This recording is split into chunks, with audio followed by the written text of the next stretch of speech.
Welcome into the Illini Inquirer Podcast. It is Jeremy Werner and Derek Piper. It must be rankings week here on the Illini Inquirer Podcast. Joey Wagner and I yesterday did our football positional rankings, and I don't know if I was just in the rankings mood, but I thought let's do something like this with basketball. It's a fun way to break down the roster. We will break down the impact rankings, basically who we think will make the biggest impact on this team, 1 through 14 of Illinois basketball. We're going to start at 14 and go down through 1.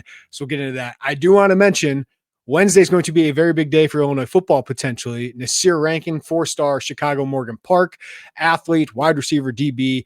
He's announcing at 4:30 p.m. Central Time live on 24/7 Sports YouTube channels. So go check that out. But an hour before that, 3-star defensive lineman out of Chicago, Brother Rice, King Liggins, is announcing his college decision at 3:30 live on 24/7 Sports. We're not going to bring that. We're not going to break all that down. If you want to read more about it, you can at IlliniInquirer.com. I have decision primers up for both of those.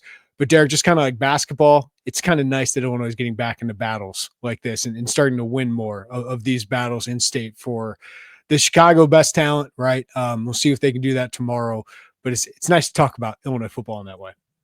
That's a huge deal. To be able to, like you said, compete with other Power 5 conference programs. And you've unfortunately in prior times of low points in the program lost a lot of those and had a hard time consistently getting top 10 players in the state, which obviously this year is one of those. So that's a different step for this program to be able to elevate. And from a basketball standpoint, I know that you got all the ins and outs of what it would mean if you get Nasir and to land both of those commitments.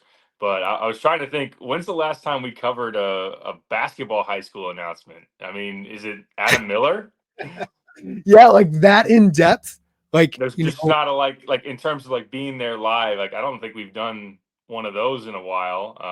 Because Wills was a big deal, right? Like, and no doubt. we knew it was Illinois going into that, but that was in Canada, so it's hard for us to get up there. No excuse to play like a champion. We should have done it anyway. But no, like it is amazing. Like in Chicago and in state, yeah, it's been a while since you've had one that big of a deal.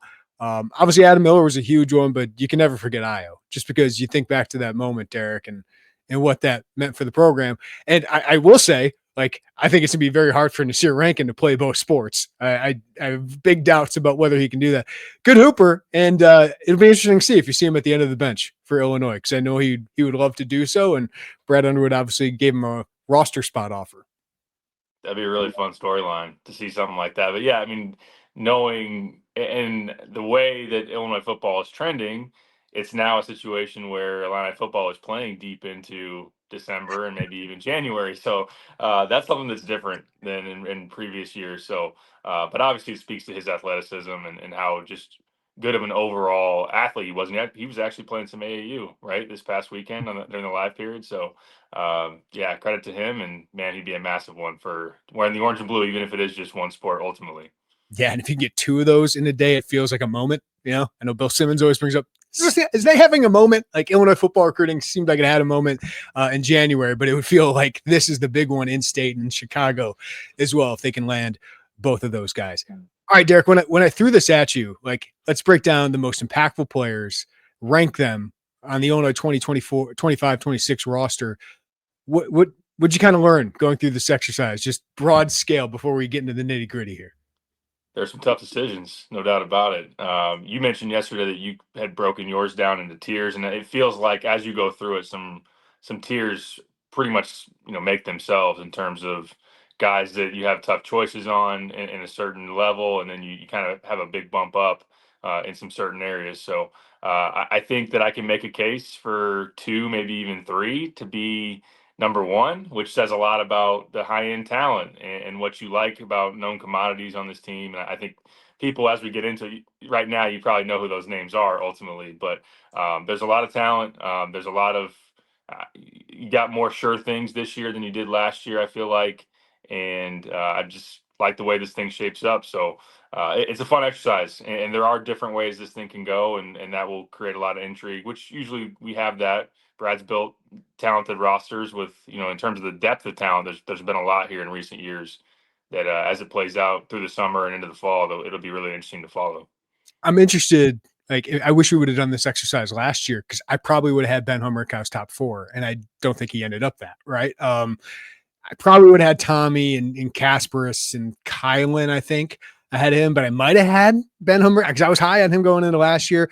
But we get to rank Ben Humrickhouse again, and it's probably going to be more in a realistic spot. But yeah, like it kind of speaks to one of the reasons I was high on Ben last year is because we knew what he was. We knew he was a high major shooter. There weren't a lot of those guys last year. Like even Will Wright, like, well, what's he going to look like early in the year? And he went through his down point, and obviously Kasparis went through his down point. So I do agree that it feels like we know a little bit more about these players. Even a few of them played overseas, and we haven't seen them play college basketball yet. But let's not delay. Derek, who do you got at number 14 to start this list? I put the most recent addition, Blake Fagbemi, at number 14. Been in academy, really nice high school player, and was part of a state championship team this past year. But coming in as a freshman, we'll just be asked to acclimate, elevate the level of play and practice on the scout team. I think it is important as a point guard to come in, and Illinois doesn't have a lot of depth at that position, just in terms of guys that can go against Mihailo Petrovic and Kylan Boswell. So I'll start him at 14. Obviously, AJ Red was another guy considered there too. Yeah, I would put Fagbemi there. I think he's a nice addition for practice, and maybe you find a diamond in the rough, but it would take some time, right? The height is an issue for him at this level. Was a D2 guy, but these are the kind of players you love to put at the end of your roster. Bennett Academy, in-state kid, really peaked at the end of his high school career, was a winner. Exactly what you want, but not expecting an impact this year. I'd imagine AJ Red, number 13. Yeah, I put him at 13. Just giving him a slight edge there as a senior, a guy that's been in the program. I did have to, when I look back, I had kind of forgotten he was a student manager turned walk on. So Good story, yeah, man. that was pretty interesting. But I think he left St. Ignatius as their third or fourth all-time league scorer. So was an accomplished high school player. And yeah, similar story here. You're asking him to have an impact in practice a lot more than any kind of game action that will be important. But yeah, AJ's going into his fourth year, and I'll just give him a slight bump over Fagbemi there. Yeah, it's nice to have a guy who's been around all this winning, been around the program for a while. All right, I feel like now we get into the freshman, redshirt freshman tier here with Illinois. So I think 10 through 12 are probably going to have the same guys. It'll be interesting to see what order you have. So who do you at number 12 here, Derek? I went with Keaton Wagler. I think if we were doing a little bit more of a long-term picture, then he'd be higher on this list because he is somebody that they're very much high on as his body develops who he can be as a 6'6" ball handler plus shooter. I mean, he's a 40% three-point shooter in high school. The thing with him is the body. It's also the competition level. He didn't play on the shoe-bearing circuit for AAU. So I think adjusting to seeing, high major athletes on a regular basis, and it's spending a lot of time with Fletch. So while I don't think he'll give you a lot this year, he'll have a chance, but I think just with the physical development will be emphasized the most. So I'm going with him there. But there's some other choices. It gets tight here in the next couple of picks. I'm glad we disagree on this one. I had Jason Jaxtis, and it's no fault for Jason. It's just what they added in this front court. I don't see where the minutes are, right? Like I could see if Mihailo Petrovic or Kylan Boswell or Ty Rogers got injured, somebody has to play some minutes. So maybe there's a path to Keaton Wagler playing. I don't see it. Like even if one of the centers gets hurt, you can play Mirkovic, you can play Humrickhouse, right? Like so with the Ivasic boys, with those two guys, I just don't see where the minutes come for Jason Jaxtis. Maybe if one of the Ivasic gets hurt, brothers gets hurt, maybe there's some spot minutes there. But I think Jaxtis is more ready to play than Wagler, and sounds like his year went pretty well, strength wise, added a lot. But the additions they made, I just don't see the path to playing time for him, which is a good thing for Illinois, probably. Jason's just got to be a little bit more patient now. No, that's great points, and the reason that I got Jason next there at 11, just like you said, there's so much traffic in front of him, but he did add a good amount of weight. What was it, 15, 20 pounds? Eating the 30 now, yeah. Oh, 30. Wow. Geez. The waffle diet with Adam Fletcher working there. And I heard a lot of good things about him in practice last year. They had the consideration at one point with Tommy getting mono and having all that he went through last year where they pulled the red shirt just to have an extra body in the front court. And we said this before, but there was some talk, hey, if we pull it, he might play over Kerry Booth, which probably says more about Kerry. But Yeah, Jason is a guy that they think can turn into somebody that obviously impacts them. But this year, he's probably still another year away, is kind of the bottom line of it. Yeah. Defensively, they feel pretty good about what he brings to the court. I think this year's going to be a lot about continued strength gains, but also offensive development, and really good guy to have on the scout team, by the way, because I do think like they felt like they could throw him in a game and he could add something defensively. So that's good depth to have in the front court. This Illinois team certainly looks different than a lot of Illinois teams we covered with just the pure size that they have. All right, 11, I had Keaton Wagler. I like him long term.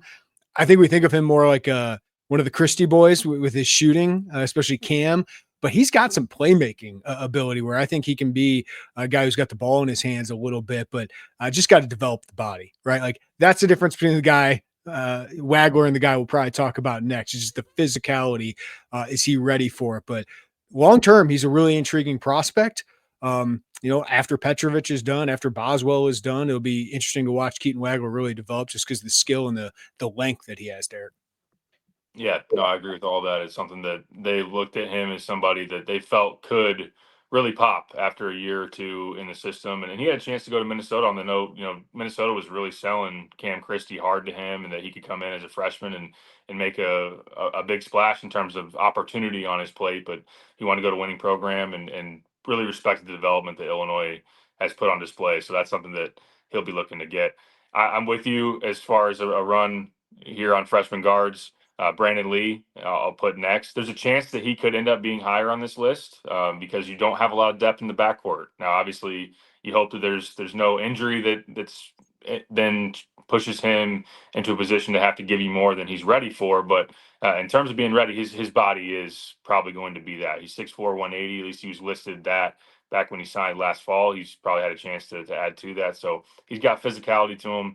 He's certainly a very accomplished scorer. He's been inefficient at times. He was that on the AAU circuit last summer, but had a nice high school season, 22 points a game at Patrick School, played against good competition. He's played FIBA. He's played a lot of high-level basketball in terms of who he's going against. That's something that is different as well in terms of Keaton and makes him probably more ready. I question about now you go from being a guy that's a go-to scorer to now you're being in a role. How do you play that? How does that fit you?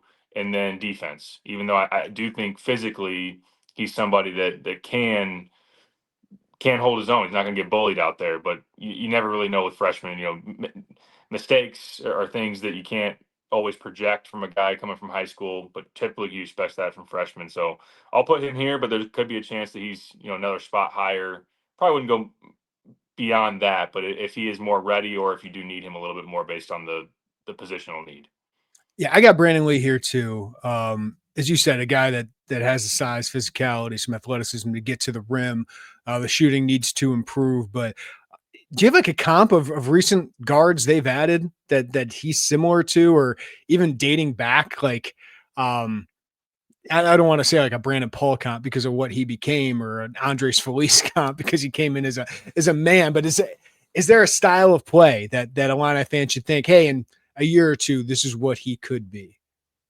I know that if you talk around the program, that Orlando in recruiting him saw some Felice to him, saw just kind of the pit bull nature. I think if you're getting maybe a Revante Rice light type of guy, like I think when you see kind of the physical build, to me, and the thing that I noticed in watching a lot of his AAU stuff is there were times where he would just settle a little bit too much of the jumper. When he does go to the rim, he is somebody that had a super high free throw rate, that was able to finish there. And I just think it's going to be interesting now that his role is going to change. But yeah, he's had some really explosive games. He had an opportunity, not this past high school season, but before that, went against Dylan Harper and put 35 on. I think he was maybe even the game MVP in a big game out east. So yeah, he's capable. It's just consistency and efficiency with him for sure. All right, we're going pretty quick through these right now. And on my Docs Google, as I called it yesterday, we're going pretty quickly. But I think we're going to have a little bit more conversation with some of these here coming up. But this is a clear tier for me, and it's one guy. Jake Davis. Is this the Jake Davis tier for you at number 9? This is the Jake Davis here. Yes. And 34% from three last year. I think he's capable of higher as he now is acclimated to the Big Ten. Just love that, you know what you're getting. He's a solid piece that he's going to play really hard. He's going to hustle. He's going to compete for some rebounds, athletically limited based on, the type of guys he's going up against in the Big Ten. I think he'd be okay if he doesn't have to guard another Derek Queen type this year, which the front court depth is obviously, as you mentioned earlier, really there for him. So defensively, you're going to have questions, but yeah, he's a hustle player. It's nice to have kind of a glue guy type or just somebody that is kind of low maintenance that will come in and will play hard and can shoot some threes. So yeah, Jake Davis for me here. Yeah, he would have been higher on my list for the return of Ben Humrickhouse, right? Like that role, the size that Ben has over him, obviously a little bit more proven of a shooter. Just I think does a little bit more than Jake, but with Jake what you're going to get, and to get you can play him 10, 15 minutes if you need to, and at 5 minutes, I don't think he's going to be a guy who disrupts things, right? Like he just goes on the court, Derek, and doesn't make a lot of mistakes, and there's not a lot of guys that can do that and only play 5-10 minutes. So there is a lot of value in having a guy like him, and second year in the system. Be interesting to see what kind of jumps he makes. And I think 3-point percentage would probably be the biggest one that I think can go up. All right. This is a fascinating tier. Because this is the rotation. Like this top 8 now is what I think that will be the rotation in the Big Ten games. Jake's going to get some minutes, but these are the guys that really impact the season. And I feel like there's a lot of front court pieces in this like 6 to 8 range. So I'm fascinated. Who do you got number 8? This is where it gets really tough. And I went back and forth on this. Still not even sure that I made the right choice. To just play it out here between 8 and 7, Mirkovic or Ben Humrickhouse. Yep. And I ended up going with David Mirkovic at number 8. He's 19 years old, but he's really skilled, very good rebounder. 6'8", 255 was his measurables out there at the Nike Global Academy. I think between both of them, and we can get into this a little bit more as we talk about Ben in the next spot, if that's where you have them. Defensive questions with both. I do think there's a chance that Mirkovic. So there are ways for both to kind of be able to pass the other. I think rebounding for Mirkovic is something that if Ben is not better at that area or Mirkovic is really able to impact there, because this roster kind of needs it without Merez Johnson. That could be a way for him to pass Ben on the pecking order. And one thing that we did learn, and I wrote this in Tommy's player outlook recently, is that Tommy's rebounds per 40 coming from the Adriatic League to the Big Ten actually went up this past year in college. And I wondered kind of as you look at some of the guys you face in that league, and you don't face as many athletic presences around the rim, but obviously a lot of grown men. So Mirkovic has been a very productive rebounder. If he follows the Tommy trend, then he can maybe even be more productive as a first year guy in college. But Ben, we'll get into why I put Ben at 7, but that's kind of what I'm thinking with Mirkovic. I really struggled with this one, just like you did, because Mirkovic does bring a physicality and rebounding that they lack without Merez Johnson. Like Merez Johnson was a big loss because he just had what he had. Like now I think Ty Rodgers might not be on this roster if Merez Johnson Jr.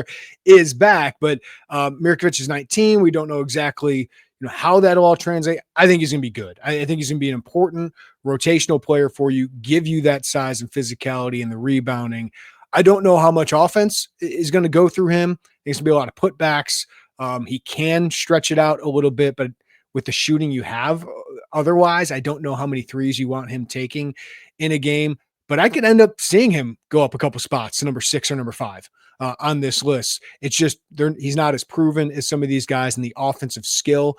We still got to see how well that translates, because Tommy was a little bit more proven in that regard.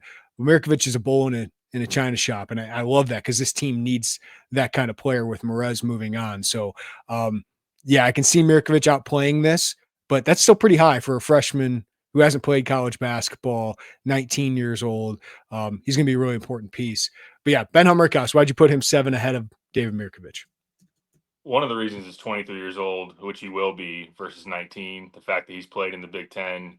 You get the 3-point shooting, which last year I know he was certainly inconsistent, but it still was a 34% 3-point shooter. Just a decent bump up, and he's sitting there at 38. Could he reach 40? I mean, that's kind of what I thought he would be going into last year. So the question I think is just adaptability now to the Big Ten? Is he settled in? Is he more confident? You have an opportunity to continue to work on other parts of his game. I just don't think you're probably going to ask too much more of him offensively in terms of he's going to be a spot up shooter, space the floor. Can you get better from a rebounding standpoint? I don't expect a whole a transformation there really, but it's just something. Can you get him to play maybe a little more physical, a little bit tougher?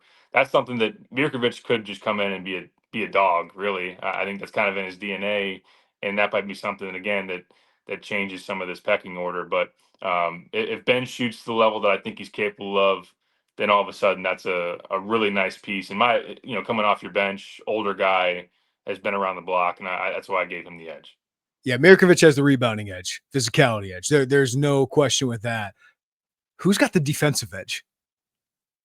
Oh boy, I think Humrickhouse, because there were some moments that I liked what he gave you, and he won't guard any fives this year. Like that is not happening with the Ivisic twins. And I do think he's going to play some 3 minutes, right? Like I think he can play the 3 with some minutes behind Stojakovic, which we'll get into him here in a little bit. I'm just buying that the shooting is better. I'm just buying that the shooting is more consistent, and I can honestly see him scoring similar numbers. And it feels like we're underrating him a little bit. And I think year 2, Isaac Trotter continues to hit home. These transfers get better. They're more comfortable. They're in the system. I just don't want to underrate him and be like, oh, he's a 5 to 6 minute point guy. I think he can be more than that. I think there's going to be some huge games from Ben Humrickhouse where he hits 4 or 5 threes and is really important to this team. So they got to get better shooting the ball. He's got to get more consistent with it, but he was one of the best shooters on the team, despite, some of the 0 for 7 games last year. I don't want to undervalue him, and I think he's going to be a solid piece. But this is where you want Ben Humrickhouse is 7, not 4, right? And I felt like last year they were counting on him early to be 2 or 3 on that team. And then I thought he settled in really towards the end of last year and played pretty well for the last month. Yeah, the Michigan game on the road, the Purdue game at home, and that's a good point. He battled when he had to, Tommy, with foul trouble, and gave you some good efforts down there. I think that the one thing I've noticed in watching Mirkovic is, man, he plays his ass off. So I think defensively he can give you some of that. That is, I'm not saying that Ben doesn't play hard, but he can make up for some of the athletic limitations. I just think at 19, now coming into the Big Ten, he'll probably make some mistakes that maybe Ben won't. I think Ben will be more sound, positioning, anticipation, just kind of having the game be slower for him than what Mirkovic will be. So that could be something. But yeah, that's a good point on Ben. I mean, NAIA to the Valley to the Big Ten, boom, boom, boom, is a big jump for him. And maybe now that he's gotten a chance to settle in Champaign, it'll be more of what we thought, or just kind of more of a reasonable ask this year too, with the role and the fit. All right, this might be another tier, 4 through 6. I don't know if you include the 6 guy with the 4 and 5 guys, but it could be similar kind of minutes here. So who do you got at number 6? I went back and forth on this one, the choice between 5 and 6. I went Big Z here. I think obviously there's 2 big known commodities with him: rim protection and 3-point shooting, and that's really important. I think his impact is big because he plays hand in hand with Tommy and giving you at all times a stretch 5 and a very good shooting one. So with that said, I could probably put him higher, but I do have a good argument, I think, for number 5 as well. So Z has what Illinois believes, and I think if you just look at his NBA profile from the moment he got into college, has some untapped potential. He's a guy that had a fantastic month of February. You go back and look through his game logs at Arkansas, you're like, whoa, he was going off. He was hitting 6 threes in a game and a lot of blocks and this type of thing. So, but it just hasn't sustained. He then down the stretch of the season was kind of out of the rotation or just on the fringe of it, and they got to be able to get him to play some better defense, and we'll see what that looks like. But I think you're playing drop, obviously, but he's somebody as that action funnels to him. He's got a long wingspan, and he's more athletic than Tommy, and he can impact you there. So I think he will impact this team potentially a lot. But I went with him here because the next guy I also think gives you, maybe even more so than anybody, gives you some things that you don't have. Yeah, I have Z here because of Tommy, right? Because if Tommy weren't here, Z might be 2 or 3 on this list because you have no one else like him, kind of like Tommy last year. But his minutes are going to be a little limited. I don't see those two playing together. Is it 6 minutes? Is it 10? I got 10 seems like a lot to play those two together when you have Mirkovic and you have Humrickhouse.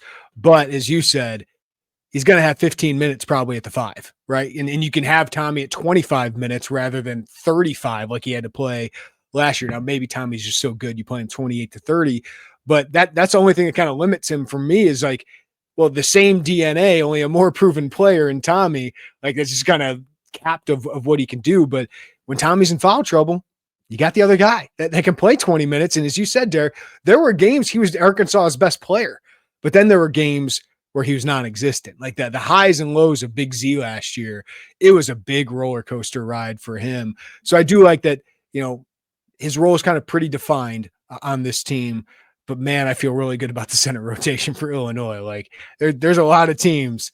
I don't know where it'd rank in the country, but it's got to be a top 5 center rotation with those two players. I know you're a little limited athletically, maybe a little bit defensively, but what they can do offensively, stretching the floor, both 35+% 3-point shooters, both can be rim protectors. Z is a much better one. Feel pretty good about Zvonimir Ivisic being my 6th most important player. Absolutely. Yeah, both those guys are going to be 22 years old as well. So that's something that obviously plays. And I know that physical development is going to be prioritized for both those guys. Want to see if you can get both of them stronger. Tommy is somebody that you want to see him play more physical. And actually, some that watched Arkansas really closely would say maybe even Tommy played a little more physical than Z did, maybe in terms of handling physicality. So that's going to be a big question for this team in general. And then that, it's interesting as you bring up one point, it can then spin off into different arguments. Well, if you need physicality because maybe you don't have a ton of it at the 5, is then Mirkovic need to be higher because he brings that at the 4. So that's what makes all this really interesting. Yeah, that's why like the 6 through 8 for me was a tier. Like these guys were a tier for me because it's like it's kind of depends on who you're playing, who's in foul trouble, all of that. But they're all going to play significant roles. Like all 3 of those guys feel like 12 to 18 minute a game players. So that's a great part about this front court rotation. You got depth to it, and you got different pieces, different puzzle pieces to it all. All right, number 5, Derek, who you got? I went Ty Rodgers. Ty Rodgers is somebody I teased it a little bit. He definitely gives you some things that you otherwise don't have. And I wrote that in my outlook on him is that plus athlete on the wing and a proven plus offensive rebounder. 2 things that I think without him on this roster, you just simply don't have. So that's to me really, really important. You lose Merez as that. He had the highest offensive rebounding rate. I know because of the injury, he ultimately on Ken Pom didn't get the number 1 next to his name for leading the Big Ten, but he had the highest offensive rebounding rate in Big Ten play of anybody in the league. So Ty was 4th the last time that we saw him for a full season. You go back to the 23-24 season. So that's something that he has obviously done really, really well. I still wonder what it looks like in terms of an offensive fit. Like dunker spot, I would imagine, can use him in some screening actions. How will teams guard him again? Like, is that problematic or is it not for this time around? I don't expect some kind of we've been over this with him, a real step forward. Maybe it's slight, but the shooting has to be proven. And I just in talking to people on the program, they're not trying to get me to bite on that. So I don't feel like that's something that they're banking on. Which I'm happy about because I get it. Fans want to see him shoot the 3. That's not what I want Ty Rodgers to do. You know what I want Ty Rodgers to do? Make free throws, make more of them, right? Get to the free throw line because you can do it. Rebound the basketball, play better defense, and have a better percentage at the rim. So offensively, it's more about have a better percentage at the rim, have a better percentage of free throws. There's enough shooters on this team. You don't need Ty Rodgers taking those outside shots because that's not who he is. And if he's not confident in it, I'm sure he's got a little bit more confidence, but I'm not going to sit there and go, oh, I can't wait to see him shoot threes. No, that's not what I need Ty Rodgers to do on this team. Absolutely. Yeah.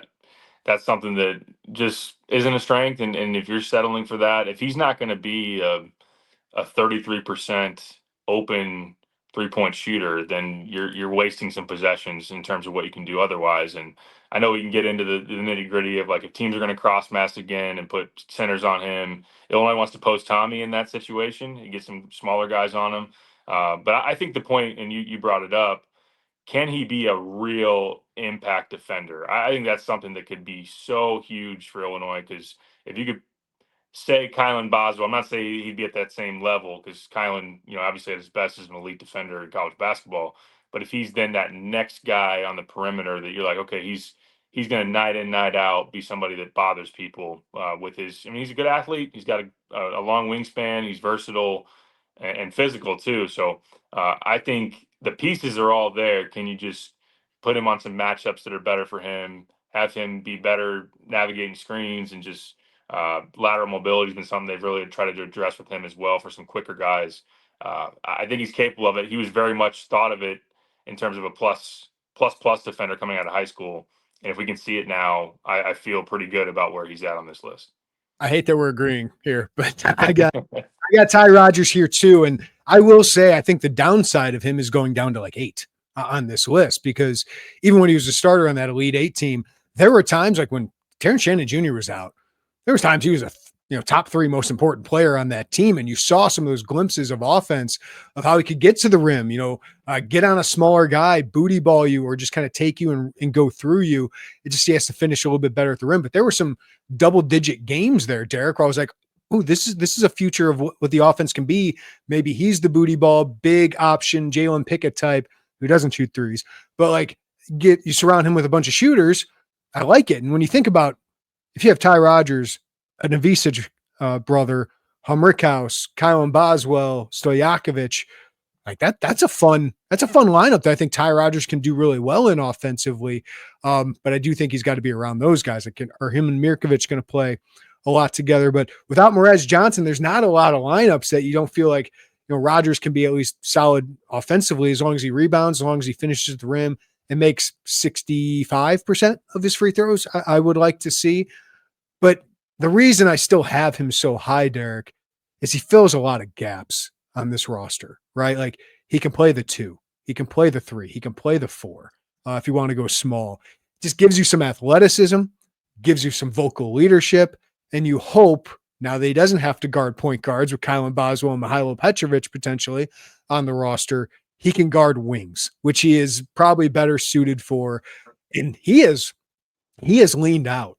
Like he has really leaned out. It looks like he probably came in, was it 210, 220? He looks more like he's 200 pounds now. So he's definitely lean. I'm wondering how much he has improved that lateral mobility. I know there was a huge focus, I think, as you said, for him and Fletch this offseason. So fills a lot of gaps on this roster. Not as much on him with the addition that we'll talk about here, I'm sure, in a few minutes of having to be a primary ball handler.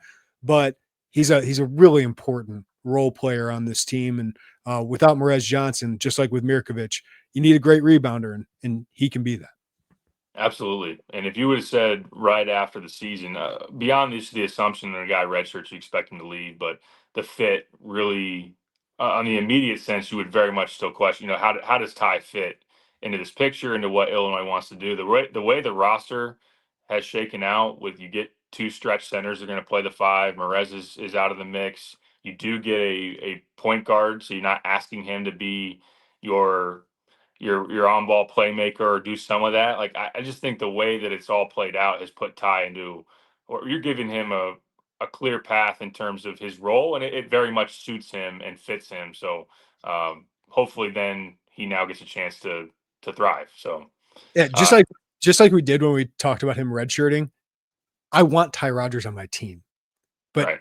I feel better about his fit on this roster than it last year with Morez, because Morez did a lot of the things Ty did, only he was 6'9", 250 pounds, just bigger, right? So now that he's not here, Ty can fit some of those needs along with Mirkovic. Absolutely. Yeah, I think Ty is one of the arguments that if you're trying to sell me on, or trying to come up with, can Illinois be better defensively this year, that's something that, his presence could certainly be an impact above what you had last year. I know maybe if you're arguing Trey White versus Ty, that's something that it wouldn't be as big of a jump if you're saying, okay, Ty's now defending versus Will having been there, or KJ. Yeah. So that's something that from Illinois' standpoint that they really hope that Ty can be that guy. I still feel better about Ty than Trey, but I agree with you. It's less of a jump, than, especially Will. Like Will brought offensively, but defensively, it could be rough at times. All right, number 4, Derek. I feel like I know who you got here, and didn't even know who his name was probably about a month ago. Didn't know for sure. And you could say this is a tier here, maybe even by himself, but maybe in with Ty as well. Yeah, Mihailo Petrovic as a guy that is a pure point guard. He was very much what you needed at that point in time of getting an on-ball playmaker, somebody that can elevate other people around him. And while Tommy is a offensive hub at the top of the key, and while Stojakovic has played a lot of on-ball usage at Cal and can do a lot of different things, man, just watch a minute of Mihailo's highlight tape, and you just see this is a natural born point guard. He's got real blow by ability. He can make a lot of deliveries in the pick and roll, and that's where he really graded out the highest. And I mean, his rim presence in the Adriatic League was really impressive. Guys just couldn't stay in front of him, and we're not. He abused switches, which is something that obviously teams will try to do. I think especially when you got a pick and pop five, you don't really want to hedge and that kind of stuff. So maybe you try to switch. He can really, make that problematic. So turnovers have been something that I think I'm interested to see what that looks like going into now the Big Ten. But he's older. 3-1 assist to turn on the whole. Ultimately in the Adriatic League is pretty good. 33% from three. Not a knockdown shooter, but he's proven to be capable. And yeah, I think he can come in and click right away potentially because he's older and he's played against really good competition in the Adriatic League. The reason I have him 4 here over Rogers, I was kind of debating those guys. You can't not have a guy who's going to have the usage of Mihailo Petrovic here, right? He's going to be the point guard. Like the ball is going to be in his hands a lot, and he's just something they don't otherwise have. Like Kylan can be a point guard, we know that, and he's going to have the ball in his hands a lot, but he has been a 2 guard his entire career, basically of college so far, and he's very good in that role. Petrovic is a pure point guard, a maestro. He's going to be in that pick and roll. He can put pressure on the rim, Derek. We'll see how he finishes in the Big Ten, but pretty good rate in the Adriatic League, and that's not a bad league. The speed is legit. The savvy, the IQ is fantastic. It's just offensively, he gives them another gear, both in the half court and in the transition where Illinois really struggled last year. They were not good enough in transition. I think Mihailo and Kylan running that is better than KJ. Like for all his good things that KJ did, and I know there were bad things too, he was better in the half court, kind of running the show there. So I think he can ignite that and get some easy points, maybe get to the free throw line himself a little bit because Illinois was missing those kind of points. Got a lot of questions on defense. I think he's going to be the guy that's chasing a lot of shooters. I don't think you're going to have him on the ball defense, but he is quick enough. Maybe he can get people's grill, but I do have question marks on that end. So in drop coverage, I can see some people taking advantage of him and getting a lot of mid-range jumpers, right? So I can see that, but he's just going to have the ball in his hands a lot, and that pick and pop with him and these forwards and these centers is going to be fun to watch. Going to be dangerous for sure. And yeah, he will see more athletic rim protectors at this level, but at the same time, when you've got this stretch big man to pull it away, then that's something that should really open up the paint and allow him to put a lot of pressure on getting downhill. And that's a good point on the pace that he plays with can allow you to get out in transition. Kylan's shown that as being part of some really productive transition offenses at Arizona. So that pairing together is going to be exciting in terms of pushing it. But no doubt, I mean, I've already referenced it a couple of times. Is he 6'1" instead of maybe 6'3"? I think that's something that I question, how big he is. He looks small in you watching the games that he's played in. And I think he'll get hunted. You're going to see some opponents. They're going to try to find that matchup. I know Illinois is probably not going to be a switching team maybe at all, but I think who he is trying to stay attached to because of his small stature is something they'll try to look out for. So still though, like you said, usage, ball in the hand, all of that is going to be putting him in a position to be really productive and to have a huge impact on this team. All right, now we get to the big 3. Now it's just about the order, and you can make an argument, I think, for every one of these guys at every one of these spots. So who did you decide to put at number 3 here, Derek? I almost want to just be Taiwan. totally different, right? Yeah. And just flip it on its head. But like you said, I could make an argument for this guy and the next to all be number 1, but I'll go Kylan Boswell.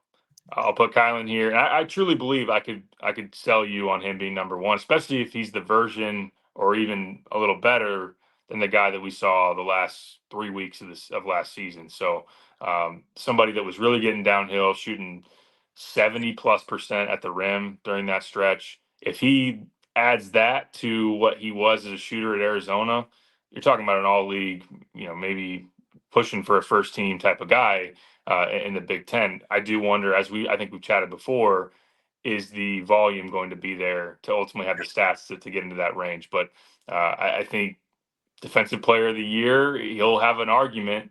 I know that we'll be sitting there, second week of March, and Brad will be pissed off at Oven because he didn't win.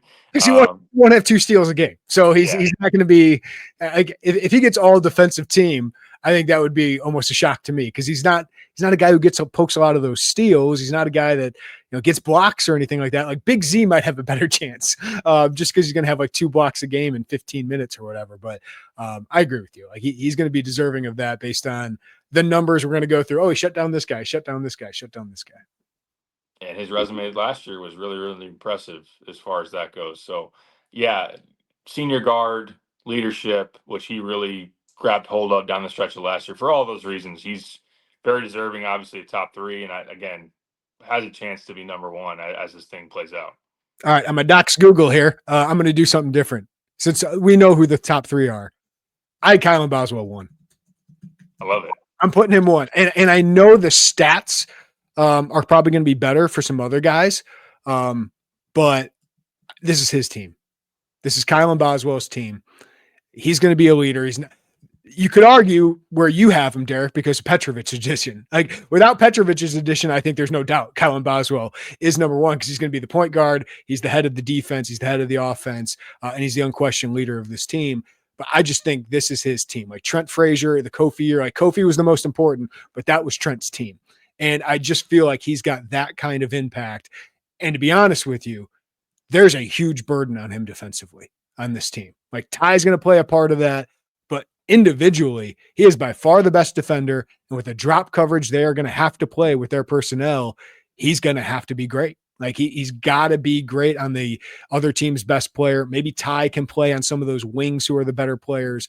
But I just think this is Kylan Boswell's team. What we saw that last month of the year, I know, Derek, you wrote about it because you were so impressed by it. Like, that was the Kylan Boswell I know Brad Underwood had seen all along, knew was in there, and you just saw him confident in what he was doing, confident in who he was for that team, what he meant to that team. And now you take that into another year where we were questioning who is the leader of this team through most of the year last year. And then Kylan just took that and ran with it. So I think for all those intangibles, but also I think he can be a 15-point per game scorer. I think he can get to the free throw line a lot. I think he can shoot a way better percentage from 3, right? Like he's a career 37% shooter before he got here. Then he shoots 25% last year. If he's just 34 this year, like his numbers are going to go way up. His efficiency goes up. I think his assists go up. He doesn't turn the ball over a lot. That's my argument for Kylan and why I put him number 1. But I don't disagree with you, because adding Petrovic takes a little bit off his plate, a lot off his plate offensively. Yeah, I love that argument, though. I love that pick by you. I think that, he became, and hopefully it's proven over the course of this upcoming season, he was an alpha on last year's team and towards down the stretch, and a guy that obviously you want to see that. It was kind of like I'm not saying he's going to be the same player, but Terrence Shannon showed flashes of being in his first year as a transfer. You can recycle the 2-year transfer jump there, and that's something that Kylan can really be a prime candidate for in the Big Ten and maybe even nationally, of somebody that's going to be able to do that. So I fully agree on your argument as far as it's his team, leadership, defense is you need him to be top notch to have a chance really at that end of the floor. So I'm with you. I could have done that as well, but I loved your call on that. Is there another besides Braden Smith? Is there another guard you'd rather have in the Big Ten that's returning? I'm going through, Bruce Thornton's a good guard. I know you're still arguing he needs to get to the tournament. I don't argue with him. I argue with his JD, the rest of that team. Like, what is happening in that program where Bruce Thornton cannot get there? Donovan Dent was a highly paid guy to go to UCLA, but you're talking Mountain West jump to the Big Ten. Trying to think who Jeremy else. Fears Jr. Yeah, Jackson Shellstad is a good player at Oregon. Guy Clark. I'd take Kylan. Yeah. I feel pretty good about Kylan Boswell being a top 3 or 4 guard in the Big Ten. And we know how big of an impact those guys make. All right, who'd you have number 2, Derek? Again, make an argument for anybody here. I could. He probably drew the most headlines this offseason, but I'm actually going to put him at number 2 in Andrei Stojakovic.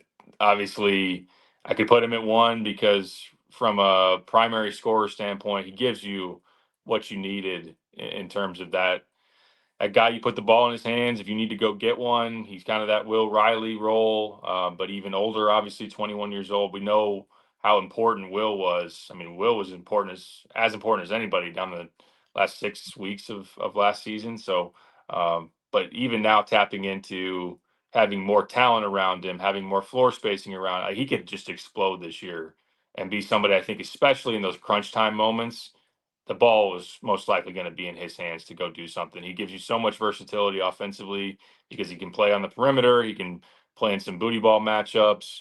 I think it's probably underrated. We've said it enough that people recognize, I think, now, but he's a real get to the paint and try to score over you than just, some kind of, well, I'll just shoot, and if they're going in, they're going in. If they're not, then I'm probably not going to do a whole lot. And defensively, I think, over a block a game, he's really in line more of what Matthew Meyer was defensively, just kind of statistically in the wing that, isn't some kind of crazy athlete, but he's got some length and some mobility. So I know Matt. A little bit more focused, Matthew Meyer, maybe. Yeah, that's a good call. I knew it in my head. As soon as I say Matthew Meyer, people are like, oh, Matthew Meyer. Because when he was locked in defensively, it's like, this guy makes a difference. And then there was just moments, it's like, where are you at? Like, what are you thinking right now? Yeah, that's Matthew Meyer experience. No doubt about that. So, yeah, I'll go Andre at 2. Feel good about it. Obviously, could be 1. Could be Big Ten all first team. Could be someone that plays himself finally into the first round of the NBA draft. But I'll go 2. I think Andrei Stojakovic. It's weird. I'm going to have him number 3 here. Because if I had to predict who is your leading scorer, it's Andrei Stojakovic. If I had to predict who is your highest draft pick next year, it'd be Andrei Stojakovic. So it's weird that I have him here, but there is a transition going into a role that he's going to have. But you could argue for him at number 1 because of the upside of what is there. This is a McDonald's All-American. This is a big wing. I love that we're making the comp of a Will Riley or a Marcus Damask because that's what he can mean for this offense. I think he happens to be on a team that is returning 2 unbelievable all Big Ten caliber players who I think allow Illinois to play the way that they play in Tomislav Ivicic and Kylan Boswell. But Andrei Stojakovic just fits in so well. He complements exactly what those guys don't have with that size on the wing, the playmaking, the ability to get to the rim. And as you said, Derek, on a better team, I think he's going to have more quality looks at the basket and better quality shots. So I just think that percentage is going to go up. It's the most high ceiling player on your team and high ceiling scorer. So he could be all Big Ten first team caliber. Regardless, I think he's going to be a very good player who averages, 14, 15, 16 points. Like that feels like the floor to me. Absolutely. That's really, really important. And if you're going to be a team that needs to outscore people, you got to have that top scoring option that's going to be night in and night out, being able to, stuff the stat sheet. And again, big moments in a game. Not to say that Kylan can't do it, that Tommy can't do it, that some different guys can't make some really clutch shots, but I like the ball in his hands in those moments. And one last thing I want to add, and we maybe mentioned this before, but in talking to Andre when we had him on the radio, like, I love the maturity of him. I think he sounded like a guy that is going to be really interested in being a leader. Now, it's to piggyback on what you said, it will be supplementing what Kylan's doing because it is Kylan's team. But I just think that's something that he can add at 21 years old that is just a bonus on top of what he'll do on the court. Yeah, it's like Marcus, brought that kind of maturity, leadership. Like maybe he wasn't the go-to voice of the team on a team with Terrence Shannon and Coleman Hawkins and all those guys. Those were the captains. But there was just a leadership of example of, hey, I'm a go-to guy. I've been that guy before, so he knows how to do it. So you can bring that kind of presence to him. All right, Derek, at number 1, and I love it because I thought he was, for the season, like there were moments Will Riley was the best player. There were moments Colin Boswell was the best player. There were months that Kasper Zakashonis was the best player. But over the entire season, it felt like Tomislav Ivičić was the most valuable player. So I don't disagree with you in year two going with Tomislav at number one. So why you got him there? Yeah, like you said, not forgetting that he was the most impactful, the most important player on last year's team and played the best of anybody in the postseason. You look at the fact that made 9 threes over 2 games. Sean Miller's probably still seeing those in his sleep. Ultimately, I mean, he abused Zach Fremantle, was a really good player out of the Big East, and the Kentucky game, he was up for it as well and had some blocks. I think he had 4 blocks in that game. As I know that's not something that you're kind of projecting out over a full season that, oh, he's going to change and be this rim protector, but he keys everything you do offensively, the spacing the floor, the passing, man, what he was able to become as that, again, a playmaking hub at the top of the key. You can run cuts off of him, run actions to him, and just a feel for the game. So, and that's all really developed pretty quickly. I mean, he showed some of that in the Adriatic League. Not definitely not the 3-point volume that he was shooting over there. I wrote that in my outlook, just how much that's increased, which I think is why he can be in a more efficient 3-point shooter this year. I feel like now that he's really established as he's going to take about maybe half of his field goal attempts from beyond the arc. But on that note, I know I wrote about this. They want to make him more of a back to the basket option, at least being able to factor that in there. So I think this is going to go in line with Kylan too. But I think leadership wise for Tommy is something that they'll be really wanting out of him. And I think he got more comfortable in being a vocal guy, obviously willing to mix it up. We can talk to Luke Goody about that and some other guys. So he's tough. He's just so offensively versatile. And can he get a little bit better in drop coverage, ball screen defense? I wonder about that. But I think he continues to be the key to everything that you want to do, especially offensively.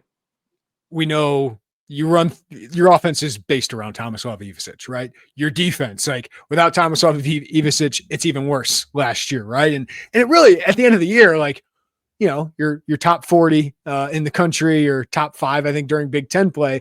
And Tomislav was a reason for that, a huge reason for that. And he can get better. He can get better defensively. Sure, there's some limitations with him, with his foot speed and all of that, but he is a presence there. And he was a much better rebounder than I thought he would be. With Merez gone, it's really important.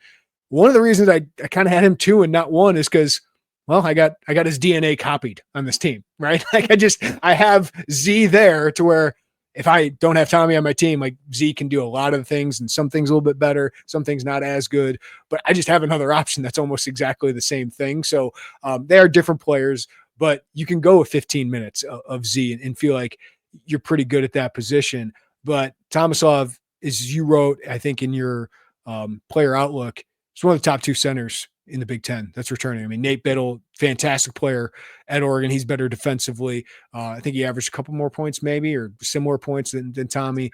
Those 2 are the best centers returning in the Big Ten. And as you said, like Tommy and Kylan, those guys were really good in the postseason, like really good. And now you get year 2, and Tommy does have some crap to him. Like there's some toughness, there's some physicality. His biggest growth has to be on the low block. Like he's got to get better there. Sometimes you get out physical there, and he just didn't look comfortable there. So if he can just improve that a little bit more, because it felt like his shooting percentage, and I don't know if you got the synergy numbers, but on those low block attempts, it felt like it was under 50%. Like I know he finished a lot of 2s because he dunked a lot on some slips to the rim, but felt like a low post was not very high points per possession there. It wasn't. No, I think you went over the last 10 games, and you're only getting like 2.5 post attempts from him per game during that stretch. It was a low usage rate. You just didn't want to go to it all that often, and it was maybe, I think, just above or just below 1 point per possession. And yeah, I pulled it up here: 23 points on 25 possessions. That's not very good for low post touches. It's not. No, definitely not. And you factor in the ability to get to the free throw line there as well. So it was something that I definitely noticed, because when teams did switch against Illinois, he'd get some smaller defenders on him, and he didn't capitalize on that enough, or you didn't throw it to him because you maybe didn't feel like he was going to be the most productive option in that standpoint. So yes, definitely got to see that grow from him. Back to the rebounding point, though, which is certainly something that we've talked about numerous times because he was much better on the glass than I thought coming in. He's in line and will be the top returning rebounder in the Big Ten. So, which is kind of crazy. It's something that is probably an underrated note there. Definitely, I think him and Nate Biddle, assuming he's going to go back to Oregon, will be the top two centers in the league. I think if you just poll it around, again, a lot of these are usually numbers driven in terms of decisions that people would make or vote for. Biddle had a little bit better numbers from a point standpoint, and obviously the blocks. But I think Tommy is, you can make a real argument he's the best center in the league, and if not, number two. All right, so we got our list here. If I had to say one that I think could jump the most, it's probably David Mirkovic. We both have him at 8. I feel like he could jump like 3 or 4 spots at the very most. Like maybe he's a 20-plus minute a game guy, one of your best rebounders. Kind of gives you the Merez Johnson Jr. role because Merez by the end like the year was like top 5 impactful player for Illinois. So I could see that for David Mirkovic. If a guy lowered the most for me, I think it'd be Ty Rodgers, just because. Does he bring enough offense? Do teams dork him? Does that impact what you want to do offensively? And is his defense as good as we think it can be? But I feel pretty good about having Ty number 5 just because of the gaps he filled. So any thoughts there about who you think can rise the most or lower the most? Maybe Stojakovic should be the guy for me because if he hits his ceiling, he'd be number 1. And that's a pretty big jump from 3 to 1. Yeah, no, I think you got that pegged right. And along a similar line there, when you say the 3 spot, I was thinking, Kylan could be number 1 like you have. So that's something that I could see as a big jump there. I know some might point out, Ben could be somebody if you get the lower end of who Ben can be, maybe he's a spot or 2. I just don't see him dropping down to 10, really. I don't think maybe that's going to be what would end up happening. Would Jake Davis pass him? I see him Brandon, falling in 1 spot at the most, to be honest with you. yeah. 7, I don't see him falling below Jake, even though I like what Jake brings, and maybe Jake's a little bit more consistent. I just think the upside of Ben is higher. I'm with you on that. I agree on Mirkovic. It's a guy, again, rebounding physicality wise, and if he's a little bit more, ready than a typical 19-year-old freshman coming in from a mistake standpoint, from a just he shoots the ball a little bit better. 28% from 3 in the Adriatic League. You're probably looking for a little bit more if that's going to be something that he's going to be a floor spacer. Again, that's as you're splitting hairs between Ben and Mirkovic. They're just different pluses and minuses. Definitely pluses because they have some of the same minuses. Like again with defense and some of the mobility stuff, but that make that really interesting and one that could be a clear over the other as it plays out. It's a fun exercise, and it just shows again that I think Illinois basketball has a very, very good roster, especially offensively. There are some like the questions you have, like if you could build the perfect roster, maybe one of your fours were more athletic, right? Like it was more athletic, rim protector, rebounder type. You would have loved to have had that, and maybe you have a bigger guard who's more of a 3-and-D type of guy. But for what they want to do, this roster looks like it could be pretty fun offensively, and I think it's going to improve defensively. Yeah, I think that as you go into some of the individual differences between last year's roster and this year's roster, however you want to stack it up, again, Ty's factoring into that. Stojakovic over Will or KJ is an upgrade for sure. And I think that Z has an additional rim presence. Now, I know that Merez was certainly an athletic guy around the basket, but Z is a more in terms of a shot blocker is that, but you're going to lose some in terms of the mobility standpoint. So as the defense is still going to be the biggest question on this team and one of the most interesting storylines. Like you said, as you're making choices between like Stojakovic, you could have tried to go more athletic, like Jalen Sellers. Ultimately, I'd rather have Andre Stojakovic on my team than Jalen.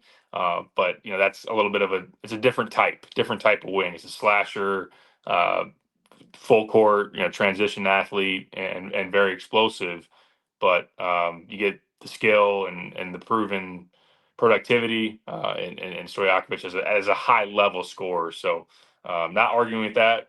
And really, on the whole, I think that this is obviously a really exciting roster that's top 15, top 20 in the country as you look at it. Chance to be top 4 in the Big Ten, and should be a really fun ride, especially with 3 pillars at the top that we made arguments for. three guys that you feel like have all Big Ten potential. That's pretty good to have on your roster. I'm not sure how many Big Ten rosters have that, and that's hard to have when you have 18 teams in the Big Ten. It's hard to make all Big Ten nowadays. So that was a fun conversation. Hope you guys enjoyed it. Derek's been working at a mailbag. He'll have that up here very shortly. We got the decision primers for King Liggins, 3-star Chicago Brother Rice, defensive lineman, announcing 3:30 Central Time on our 24/7 Sports YouTube channel. Watch that. And then an hour later, Nasir Rankin, the 4-star Morgan Park wide receiver DB, is announcing then. So we will have a podcast probably Thursday morning reacting to those decisions. So we'll have that to look forward to. And Derek and I will come up with some more basketball things to talk about, including some prep recruiting. Derek, like they actually still recruit preps, huh? It's back. It's back. Yeah, no, that was cool. I know that Joey did the story on Quentin Kitt there out of East Peoria, and nice little addition for the Mean Streets 27 group with Jackson Davis and Davion Thompson. So it was cool to see some of the I streamed some of the games over the weekend during the live period, see where the coaches are out and about, and yeah, that'll be fun to see that percolate for a few months as we get ready for the season. This is going to be fascinating to see how prep recruiting fits in long term with Illinois, especially doing what they're doing overseas and what they're doing in the transfer portal as well. But for Derek Piper, I'm Jeremy Werner. Thank you for listening to the Illini Inquirer Podcast. Give us a follow, rating, review wherever you get your podcast. Check us out on YouTube. Hit that like button if you're watching us now. Subscribe to us and hit that notifications bell. Everybody have a great day. Take care of each other. We'll talk to you next time on the Illini Inquirer Podcast.